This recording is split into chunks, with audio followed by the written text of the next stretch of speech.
ఇప్పుడే ఒక private YouTube channel ఒకటి చూశాను. అందులో ఒక వ్యక్తి ఫోన్ చేసి ప్రభుత్వాన్ని అంత జరిగితే గంటన్నర వరకు ఏం పీకుతున్నారు అని అడుగుతున్నాడు. ప్రభుత్వం ఒక్కటే కాదండి, ప్రజలు కూడా ప్రభుత్వం ఒకటే అనుకుంటే జరగదండి ఇదంతా.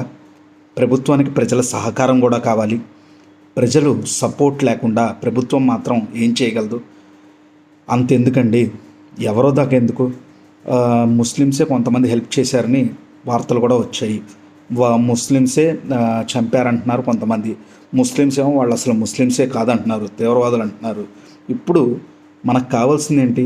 దేశం యొక్క ఆర్థిక పరిస్థితి మెరుగైతే అందరూ బాగుంటారు. దేశంలో ఉన్న వాళ్ళందరికీ అది బాగానే ఉంటుంది. ఈ చిన్న డిస్టర్బెన్స్ వల్ల ఎంతమంది స్ట్రగుల్ అవుతున్నారో మీకు అందరికీ తెలియదే ఉంది. ఇప్పుడు ఇక్కడ ఉన్న వాళ్ళని అక్కడికి పంపిస్తున్నారంటే కారణం ఏంటి? ఎప్పటి వరకు అయితే హింస జరగదో అప్పటి వరకు అందరూ సేఫ్గా బాగానే ఉంటారు.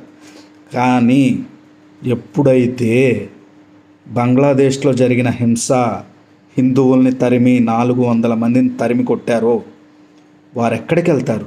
ఏం చేస్తారు? వాళ్ళని తరిమి కొట్టారు. వాళ్ళ ఊర్లు, సొంత ఇళ్ళు అన్నీ వదులుకొని బయటకు వచ్చారు. దానికి గాను ఇప్పుడు ప్రభుత్వం విదేశీయుల్ని ఉంచకూడదని డెసిషన్ తీసుకుంది. ఎందుకంటే వాళ్ళది బాధే, మీదైనా బాధే. కాబట్టి మీ దేశంలో మీరు ఉండండి అని చెప్పి ప్రభుత్వం చెప్తోంది. ఎందుకని?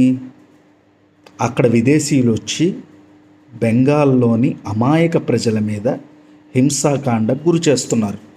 అందుకని ప్రభుత్వం విదేశీయులుంటే భారతదేశానికి ప్రమాదమని భావించి వారిని తిరిగి పంపించడానికి ప్రయత్నిస్తోంది.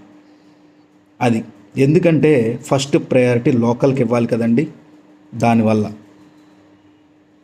హరహర మహా